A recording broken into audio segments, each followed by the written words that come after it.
주간 평안하셨습니까? 우리 스스로 다시 한번 한 주간을 점검해 보겠습니다. 주님의 음성에 얼마나 귀를 기울이시면서 사셨습니까? 그리고 그 음성을 잘 따라 지금 이 시간까지 오셨습니까? 당연히 그러셨기를 바랍니다. 우리가 늘 기억해야 될 것은 우리가 양이라는 사실입니다. 하나님 보시기에 우리가 양보다 나을 것이 무엇이 있겠습니까? 눈도 어둡고 방향 감각도 없고 어디로 갈 줄도 모르면서 또 고집은 얼마나 센지 한번 정해놓으면 되돌릴 수 없는 우리의 마음들, 그리고 또 약하기는 얼마나 약하고 놀라기는 또 얼마나 잘 놀라는지, 그렇기 때문에 우리는 우리의 생각과 우리의 고집대로 살면 안 되는 것을 너무나도 잘 알고 있긴 하지만 여전히 우리는 길을 잃어버리고 위험에 스스로 빠지는 존재들인 것 같습니다. 그렇게 되다 보면 방향이 없는 인생이 되어버리고 방황하는 인생이 되어버리고 참된 평안을 모르는 채 살아갈 수밖에 없는 삶이죠. 제 멋대로 길도 모르면서 광야에 뛰어나간 양 같습니다. 하지만 하나님께서 우리에게 귀를 허락하셨습니다. 물론 육체의 귀도 주셨지만 이름을 부르는 목자의 음성을 구분할 수 있는 영혼의 귀를 우리에게 허락하셨다는 것이죠. 우리는 그 귀가 전부입니다. 우리가 믿을 거라곤 그 영혼의 귀밖에 없습니다. 그래서 우리는 그 귀를 잘 사용해야 됩니다. 그 영혼의 귀를 예민하게 갈고 닦아야 되며 겸손하게 지켜야 됩니다. 목자가 우리를 부를 때에 이것이 목자의 음성이구나 라고 알아듣고 언제든지 순종할 수 있도록 우리는 그렇게 이 귀를 잘 사용해야 됩니다. 정직하고 겸손하게 늘 하나님의 말씀에 귀를 기울이면서 우리의 마음속에 그 말씀인 진리를 잘 담아 놓으시기 바랍니다. 그래야 우리가 주님의 음성이 들려올 때에 그것이 진짜 우리를 부르시는 목자의 음성임을 듣고 그 뒤를 따라갈 수 있기 때문입니다. 그 목자는 우리를 안전하고 평안하게 푸른 초장으로 그리고 쉴만한 물가로 우리를 인도하실 것입니다. 늘 목자의 음성만을 듣고 그 뒤를 따라가는 여러분이 그렇게 양 같은 삶을 사시기를 바랍니다. 오늘 이 10절 앞절부터 계속해서 나오는 이 목자와의 양의 비유, 이것이 우리에게는 조금 생소할 수 있지만 양을 쳐보지 않았으니까요. 하지만 예수님 시대의 유대인들에게는 너무너무 익숙하고 평범한 이야기였습니다. 거의 매일 아침 반복되는 일상적인 일이었으니까 그들에게는 그저 그러한 비유였던 것이죠. 너무나 평범했기 때문에 유대인들은 알아듣지 못했습니다. 그냥 옆집 아저씨 아침에 일어나서 밥 먹고 세수하고 출근합니다. 다음 날도 아침에 일어나서 밥 먹고 세수하고 밥 먹고 출근합니다. 이러한 이야기처럼 유대인들은 들렸을 것입니다. 너무너무 일상적인 이야기였죠. 그런데 우리가 알다시피 유대인들이 이 비유를 깨닫지 못하는 데는 더 정확한 이유가 있습니다. 진짜 이유는 그들은 예수님의 양이 아니었기 때문입니다. 그래서 그들은 예수님의 음성을 알아들을 수가 없었고 목자가 그렇게 자기의 이름을 부르는데도 불구하고 그냥 눈만 껌뻑껌뻑거리며 있었던 것이죠. 우리는 누가 예수님의 양인지 알 수 있는 방법이 없습니다. 다만 분명한 것은 예수님께 속한 양들은 예수님의 음성을 구별할 줄 안다라는 것이죠. 그 음성을 들을 귀가 있다라는 것입니다. 그래서 목자의 음성을 알아듣고 그 음성을 따라 살아갈 수 있다는 것이죠. 이것이 예수님께 속한 양들에게만 있는 복된 특징입니다. 유대인들은 예수님의 말씀을 알아듣지 못했습니다. 하지만 예수님은 그 유대인들까지도 버리실 수가 없었던 것이죠. 그래서 한 번 더 알아듣기 쉽게 큰 소리로 다시 한번 그들의 이름을 부르셨습니다. 한 사람이라도 더 예수님의 음성을 듣고 따르는 주님의 양이 되게 하는 것이 예수님께서 가지신 가장 간절한 바람이었을 것입니다. 오늘 본문을 더욱더 살피기 전에 우리가 하나 먼저 분명히 해놓아야 될 것이 있습니다. 오늘 본문에서 예수님은 내가 양의 문이다, 내가 선한 목자다, 이렇게 2번씩이나 힘주어서 말씀하고 있다라는 것이죠.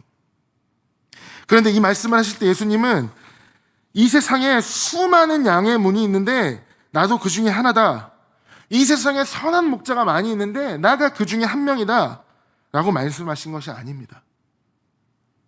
예수님은 내가 이 세상에서 딱 하나밖에 없는 양의 문이며 내가 이 세상에 단 한 명밖에 없는 선한 목자다 라고 말씀하고 계신 것입니다.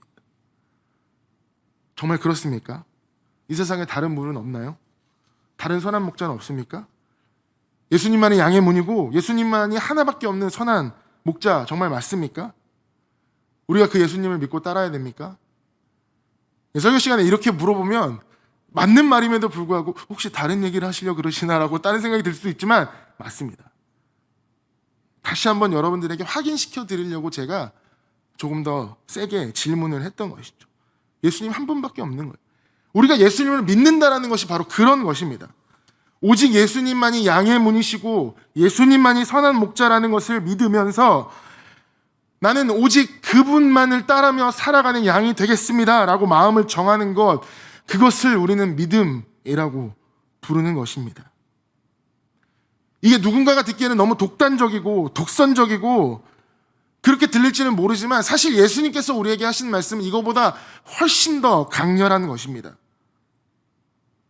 예수님은 뭐라고 그러셨습니까? 나보다 먼저 온 사람들은 양을 죽이고 양을 멸망시키는 도둑이며 절도라고 말씀하고 있어요.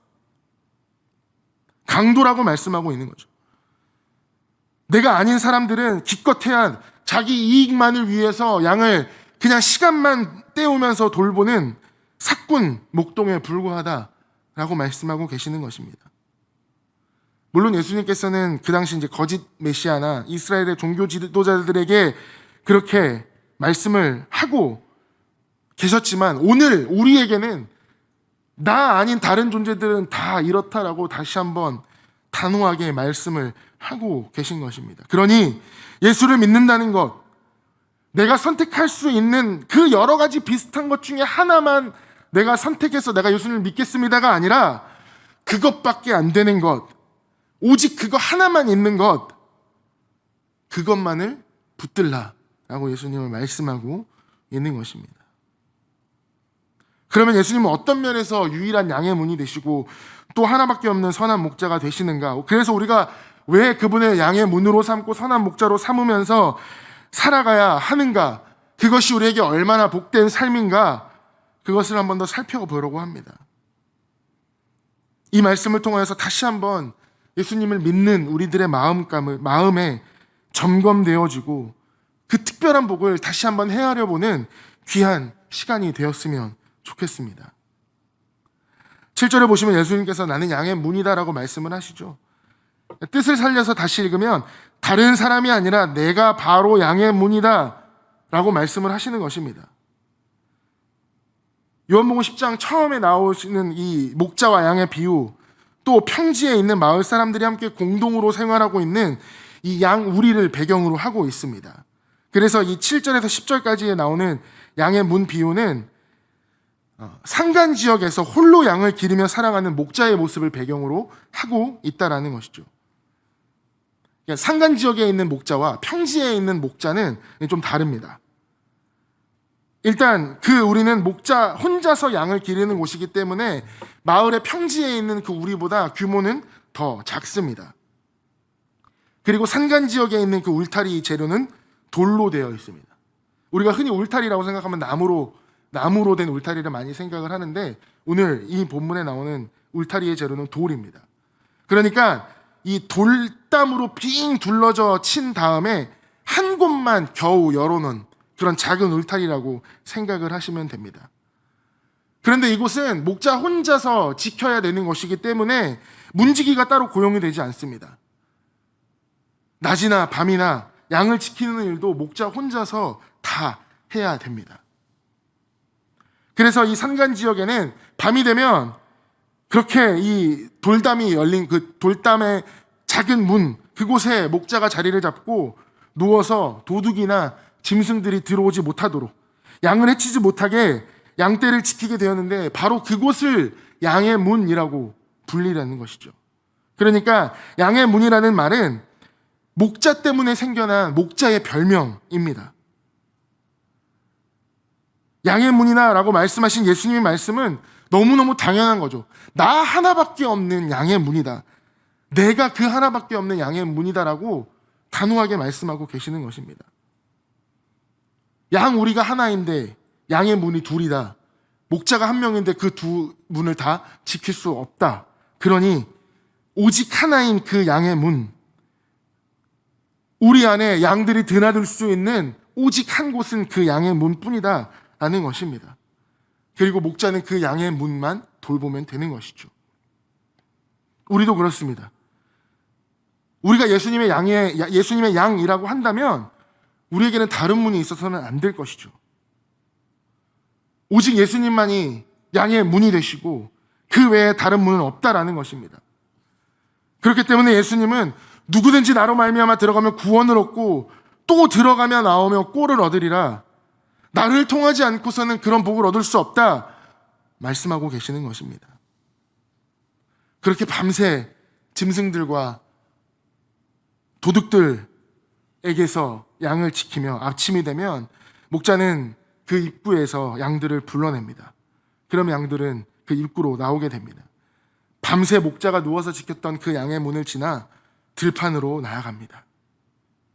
그러는 동안 목자는 양의 문인 그 입구에 서서 한 마리 한 마리를 자세하게 확인하고 체크를 하는 것이죠.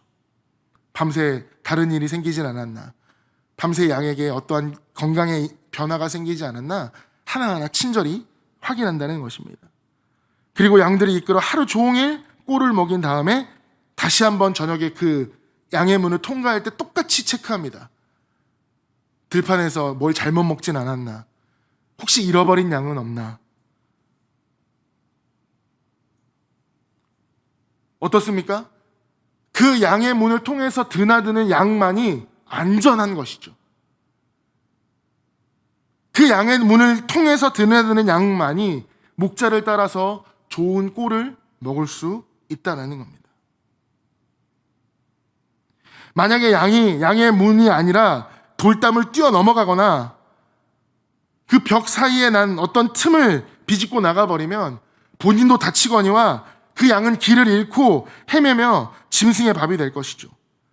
자유를 누리겠다고 나갔지만 그에게 있는 것은 자유가 아닌 것입니다.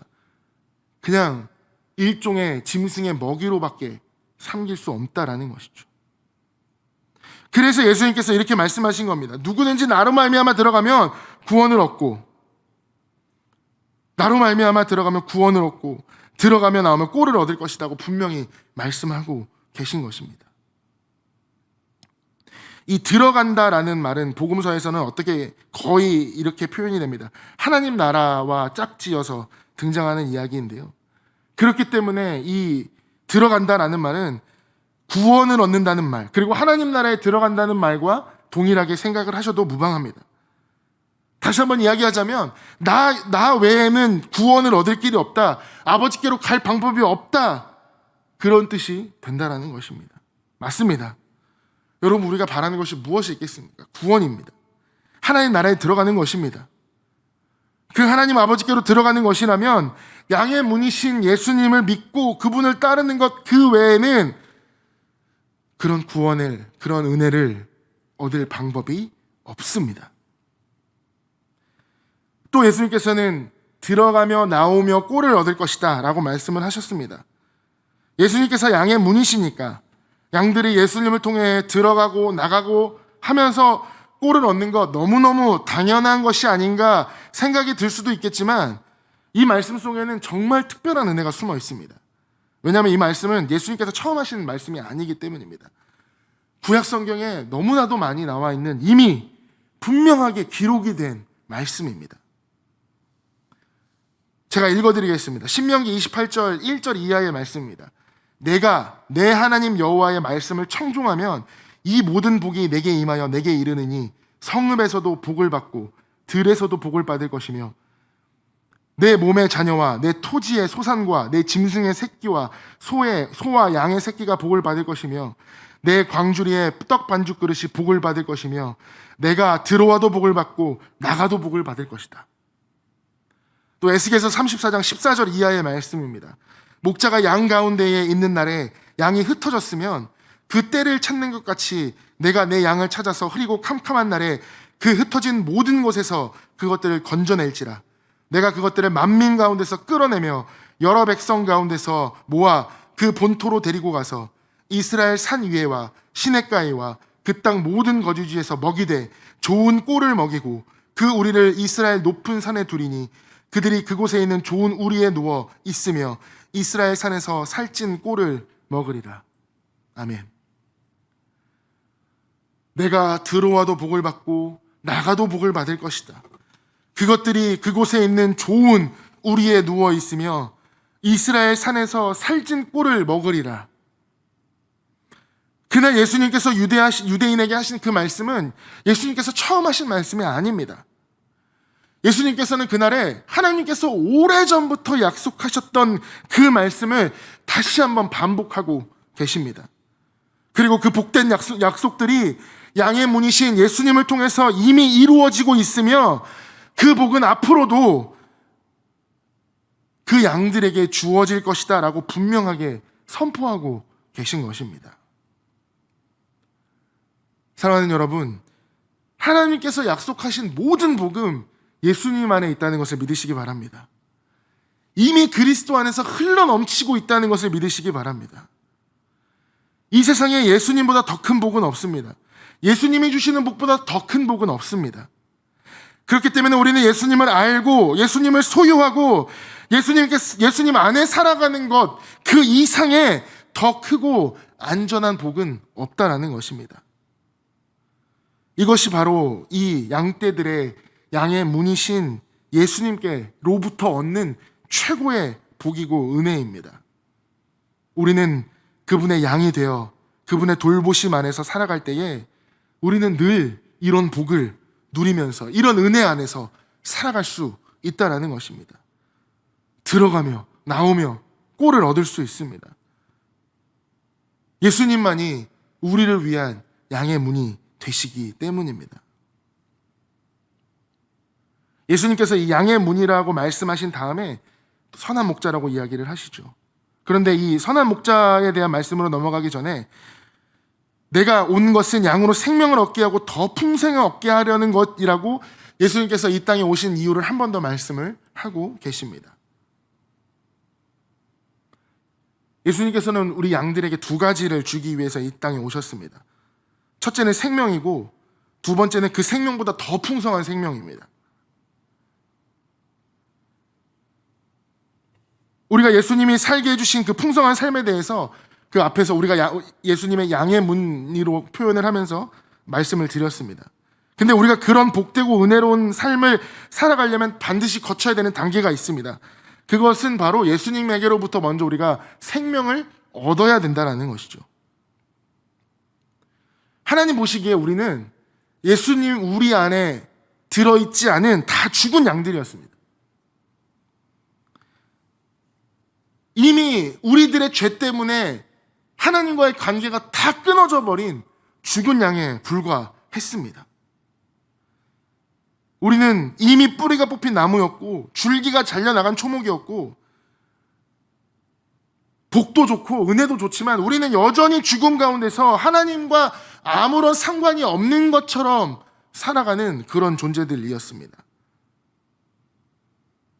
우리는 다시 한번 살아나지 못하면 그 좋은 복도 우리와 아무런 상관이 없는 것처럼 그렇게 살아가 버리는 인생들이었습니다. 근데 여러분, 세상의 이치가 바로 그렇습니다. 아무도 손해본 사람이 없는데 누군가 유익을 얻는 일, 그런 일은 일어나지 않습니다.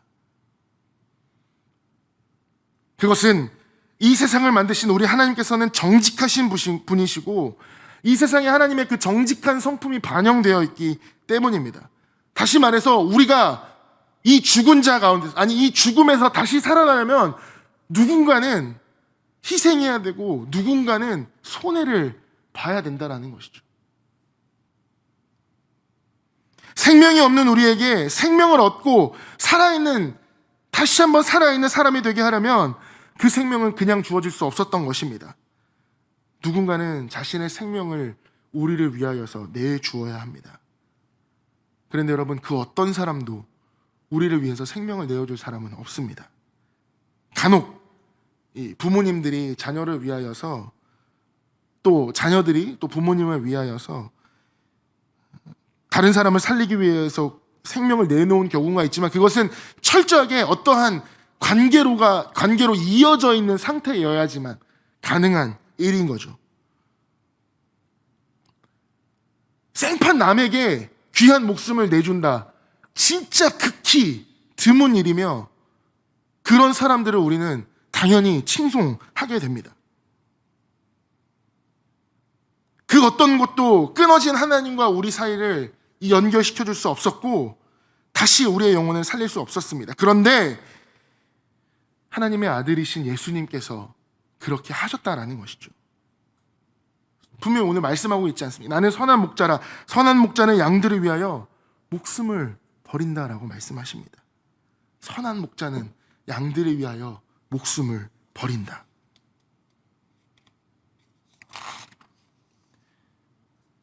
양들을 정말로 살아가는 목자들 중에는 양들이 위험에 처하면 짐승이나 도둑들과 싸우다가 안타깝게 정말 목숨을 잃는 목자도 있었을 것입니다.